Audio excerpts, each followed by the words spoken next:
कैमरे के सामने बैठी वो लड़की जिसकी आंखों में अब कोई चमक नहीं बची थी। कभी वही आंखें किसी की मोहब्बत में डूब जाती थीं, पर आज उनमें सिर्फ पछतावा और एक डर दिखाई दे रहा था। पत्रकार ने धीरे से पूछा, तुमने ऐसा क्यों किया? सिर्फ पैसे के लिए? लड़की ने सिर झुका लिया, होंठ कांप रहे थे।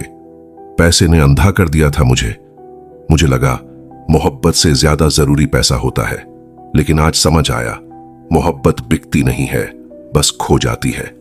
उसकी कहानी यहीं से शुरू होती है, एक ऐसी कहानी जो बताएगी कि कैसे लालच इंसान से उसकी इंसानियत छीन लेता है। दिल्ली की गलियों में शाम ढल चुकी थी। सड़क किनारे चाय वाले की भाप हवा में घुल रही थी और उसी चाय की खुशबू में डूबा बैठा था आयुष, जो एक मध्यम वर्गीय परिवार का लड़का था। सादा जीवन, सच्चे सपने और दिल में बस एक लड़की, रिया से मुलाकात कॉलेज के दिनों में हुई थी। वो खूबसूरत थी, लेकिन उसकी मुस्कान में मासूमियत थी। आयुष हमेशा कहता था, रिया, जब तू मुस्कुराती है तो दुनिया रुक जाती है। रिया हंसकर कहती, दुनिया नहीं, बस तू रुक जाता है। दोनों की मोहब्बत सच्ची थी। आयुष उसके लिए कुछ भी कर सकता था। वो एमबीए की तैयारी कर रहा था ताकि एक दिन अपनी मेहनत से रिया को वो जिंदगी दे सके जिसकी वो हकदार है। पर वक्त किसी का नहीं होता और वक्त ने उनकी कहानी का रुख बदल दिया। कॉलेज खत्म होते ही रिया की लाइफ में आया कबीर शर्मा, एक बिजनेसमैन का बेटा। ऊंची गाड़ी, महंगे कपड़े और एक अजीब सा कॉन्फिडेंस जो रिया को आकर्षित करने लगा। कबीर को पता था कि रिया आयुष से प्यार करती है, लेकिन उसने कहा, रिया, प्यार पेट नहीं भरता, जिंदगी में पैसा जरूरी है। आयुष अच्छा लड़का है, पर दुनिया अच्छे लड़कों से नहीं चलती। रिया पहले हंसी, लेकिन धीरे धीरे उस हंसी में सवाल घुलने लगे। एक दिन जब आयुष ने उसे छोटे से होटल में बर्थडे पर सरप्राइज दिया, एक छोटा केक और अपने हाथों से बनाया कार्ड, रिया ने बस ठंडी सांस ली। आयुष, ये सब बचपना है, हमें अब बड़ा सोचना होगा। आयुष मुस्कुराया, बड़ा सोच रहा हूं रिया, देखना बहुत जल्द सब ठीक हो जाएगा। पर रिया का ठीक कुछ और था। वो कबीर के साथ ज्यादा वक्त बिताने लगी। पार्टियां, नाइट क्लब, शॉपिंग, सब कुछ जैसे नई दुनिया थी उसके लिए। आयुष उसे समझाने की कोशिश करता, रिया, ये सब चमक है, असली जिंदगी में सुकून चाहिए। रिया ने ठंडे स्वर में कहा, सुकून पेट भरने से आता है आयुष, खाली ख्वाबों से नहीं। उस रात पहली बार आयुष को एहसास हुआ कि वो रिया को खो रहा है। और रिया, वो तो पहले ही कबीर की दुनिया में खो चुकी थी। कुछ महीनों बाद रिया ने आयुष से रिश्ता तोड़ दिया। बस एक लाइन में कहा, मुझे स्टेबिलिटी चाहिए और तू अभी मुझे वो नहीं दे सकता। आयुष ने सिर झुका लिया, आंखें भीग गईं। उसने बस इतना कहा, रिया, मैंने सोचा था तू मोहब्बत चुनेगी, पर तूने पैसा चुना। रिया ने कोई जवाब नहीं दिया। कबीर ने रिया को अपने घर में शिफ्ट करा लिया। सब कुछ परफेक्ट लग रहा था। रिया ने खुद से कहा, अब जिंदगी शुरू होगी। लेकिन असली जिंदगी अब शुरू होने वाली थी। कबीर का असली चेहरा धीरे धीरे सामने आने लगा। वो ओवर पॉजिटिव था, गुस्सैल था और सबसे बढ़कर हिंसक। वो रिया को कंट्रोल करना चाहता था, उसकी हर हरकत पर नजर रखता था। रिया को अब समझ आने लगा कि उसने क्या खो दिया है। वो आयुष की सच्ची मुस्कान, वो छोटे छोटे पल, वो ईमानदारी, सब कुछ अब उसे खलने लगा। एक रात कबीर ने शराब के नशे में कहा, रिया, तू मुझसे नहीं मेरे पैसे से प्यार करती थी। मैं तो बस तेरा सपना था और अब वो सपना खत्म हो गया।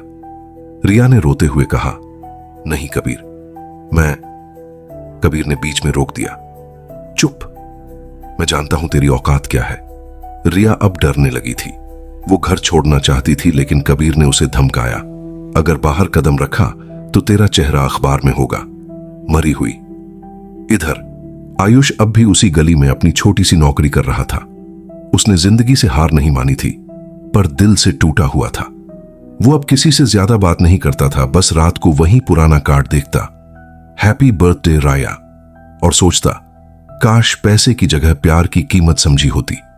रिया ने आखिरकार पुलिस में शिकायत की ठानी, लेकिन कबीर के रसूखदार पिता ने सब दबा दिया। रिया अब एक कैद में थी जहां हर दिन वो मरती थी। फिर एक रात उसका सब्र टूट गया। उसने कबीर को नींद की दवा मिली शराब पिलाई और खुद घर से भाग निकली। वो सीधे आयुष के घर पहुंची। दरवाजा खटखटाया। आयुष ने देखा, रिया खून से लथपथ थी, आंखों में डर था। मुझे बचा लो आयुष, मैंने बहुत गलती की। आयुष के होंठ कांप गए। रिया, तू यहां?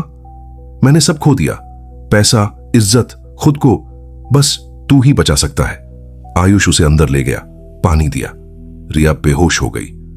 सुबह पुलिस आयुष के घर पहुंची। कबीर की मौत हो चुकी थी। रिया के कपड़ों पर खून के निशान थे और आयुष को गिरफ्तार कर लिया गया।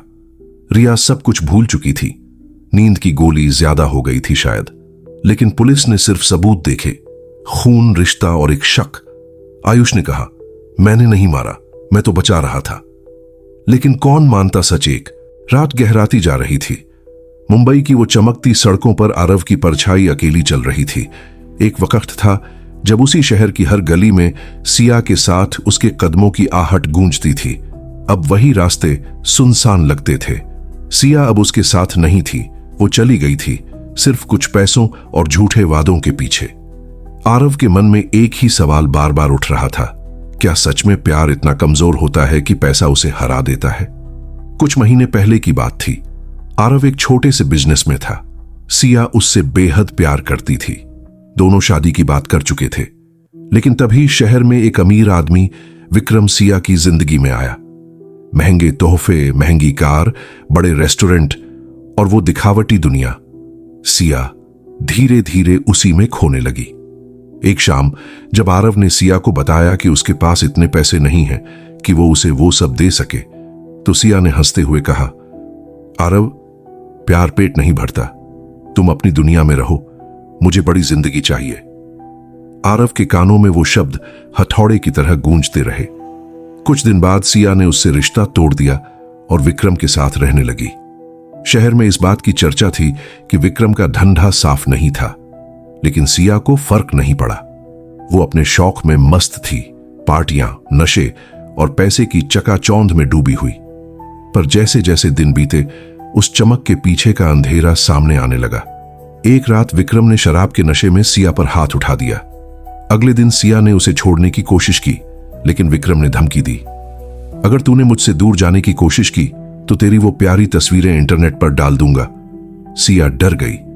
वो उसी के जाल में फंस गई थी। धीरे धीरे उसका चेहरा उतरने लगा, आंखों की चमक गायब हो गई। पैसे तो थे, लेकिन सुकून नहीं। उधर आरव ने खुद को संभाल लिया था। उसने अपनी मेहनत से एक छोटा सा कैफे शुरू किया और कुछ सालों में वो मशहूर हो गया। लोग उसके ईमानदार स्वभाव के दीवाने थे। एक दिन अचानक सिया उसी कैफे में आ गई। फटी हुई आंखें, चेहरे पर थकान और शर्म से झुकी निगाहें। आरव, मुझे माफ कर दो। आरव ने बिना कुछ कहे बस उसकी तरफ देखा। उसके पास अब सारा पैसा था, लेकिन उस पैसे ने उसे तोड़ दिया था।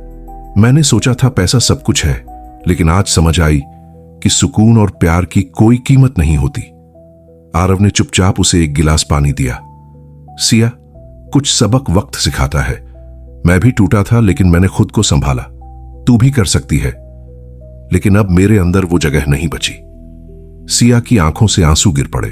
उसने धीमे से कहा, पैसे के लिए मैंने खुद को बेच दिया, अब शायद खुद को पहचान नहीं पाऊंगी। वो उठी और कैफे से बाहर चली गई। बारिश हो रही थी और वो भीगती चली जा रही थी। सड़क के किनारे उसका फोन बजा। स्क्रीन पर विक्रम का नाम था। उसने कॉल रिसीव की और दूसरी तरफ से आवाज आई, सिया, तू कहां है? पुलिस मेरे पीछे है, मुझे छुपना है। सिया ने कांपते हुए कहा, मैं अब तेरी मदद नहीं कर सकती। तो मर जाएगी तू भी, विक्रम चिल्लाया। और उसी रात शहर में एक खबर फैली। एक महिला का शव बांद्रा लिंक रोड के पास मिला। पहचान सिया के रूप में हुई। आरव ने अखबार में खबर पढ़ी। उसका चेहरा शांत था, लेकिन आंखें भीगी थीं। वो जानता था सिया ने जो रास्ता चुना था वो किसी अंधेरे गड्ढे की ओर जाता था। उसने धीरे से कहा, पैसे की चमक जितनी तेज होती है वो उतनी ही जल्दी अंधा कर देती है। उस दिन से आरव हर गरीब लड़की को अपने कैफे में काम देता ताकि कोई और सिया उस रास्ते पर न जाए। बारिश थम चुकी थी, लेकिन मुंबई की हवाओं में अब भी सिहरन बाकी थी। सिया की मौत की खबर ने पूरे शहर को हिला दिया था। अखबारों में हेडलाइन छपी, मॉडल सिया की रहस्यमयी मौत। पुलिस ने प्रेमी विक्रम को मुख्य संदिग्ध बताया। आरव कैफे के कोने में बैठा उस अखबार को बार बार पढ़ रहा था। एक अजीब सा खालीपन उसके भीतर घर कर चुका था। वो जानता था कि सिया ने गलत रास्ता चुना था, लेकिन वो ये भी जानता था कि उस रास्ते पर उसे किसी ने धकेला था, और वो था विक्रम। पुलिस जांच में खुलासा हुआ कि विक्रम एक हाई प्रोफाइल रैकेट चलाता था। मॉडलिंग और पैसे के नाम पर कई लड़कियों को फंसाता, फिर उनका इस्तेमाल करता और ब्लैकमेल करता था। सिया उसकी सबसे बड़ी कमाई थी, जिसे वो कभी जाने नहीं देना चाहता था। एक दिन इंस्पेक्टर राजेश ने आरव को थाने बुलाया। आरव, तुम सिया के करीब थे, हमें कुछ पुराने चैट्स या बातें बताओ जिससे केस में मदद मिले। आरव ने अपने फोन से वो पुरानी चैट्स दिखाई जहां सिया ने लिखा था, आरव, अगर मैं मर जाऊं तो जान लेना, इस दुनिया में पैसे से बड़ी कोई जेल नहीं होती। राजेश कुछ पल चुप रहा, फिर बोला, तुम्हारी सिया ने अपनी मौत का अंदेशा पहले ही लगा लिया था। उसी रात पुलिस ने विक्रम के फ्लैट पर छापा मारा। फ्लैट में सजा हुआ बार, कैमरे और दर्जनों सीडीज मिली जिनमें लड़कियों की निजी वीडियो रिकॉर्डिंग थी। पर विक्रम वहां नहीं था, वो फरार हो चुका था। 2 दिन बाद खबर आई, गोवा हाईवे पर एक कार जलती मिली और अंदर से एक जली हुई लाश बरामद हुई। डीएनए टेस्ट में पुष्टि हुई, वो विक्रम की थी। लोगों ने कहा, कर्म का फल मिल गया। लेकिन कहानी यहीं खत्म नहीं हुई। 3 महीने बाद आरव के कैफे में एक चिट्ठी आई। उस पर लिखा था, जिस सिया को तुमने खोया वो तुम्हारे ही आसपास है। मैं सिया हूं, जिंदा हूं। आरव का दिल थम गया। उसने लिफाफा खोला। अंदर सिया की एक फोटो थी, गोवा बीच पर खड़ी मुस्कुराती हुई। पत्र में लिखा था, विक्रम से छुटकारा पाने के लिए मैंने सब कुछ त्याग दिया, अपनी मौत का ड्रामा रचा ताकि वो पकड़ा जाए। अब मैं एक एनजीओ में काम कर रही हूं, उन लड़कियों के लिए जो मेरे जैसी गलती कर बैठती हैं। मैं अब वापस नहीं आऊंगी आरव, क्योंकि अब मुझे खुद से सुकून मिला है। आरव ने वह खत पढ़कर आंखें बंद कर लीं। होठों पर हल्की मुस्कान आई और दिल से निकला, कम से कम तू अब सच्ची आजाद है। वो खत अब भी कैफे की दीवार पर टंगा है। उसके नीचे एक लाइन लिखी है, पैसे से खरीदी गई खुशी हमेशा किराए की होती है। आरव ने उसी दिन अपने कैफे का नाम बदल दिया, सुकून कैफे। वहां हर रोज सैकड़ों लोग आते, चाय पीते और दीवार पर टंगे उस खत को पढ़ते। कुछ मुस्कुराते, कुछ सोच में पड़ जाते और कुछ चुपचाप आंसू पोंछते हुए निकल जाते। आरव का चेहरा आज भी वैसा ही शांत था। उसने अपनी जिंदगी का सबक सीख लिया था। जब इंसान पैसे को दिल से बड़ा मानने लगता है तो उसकी आत्मा मर जाती है, और जब वो सच्चे प्यार की कीमत समझता है तब उसे खुद से मुलाकात होती है।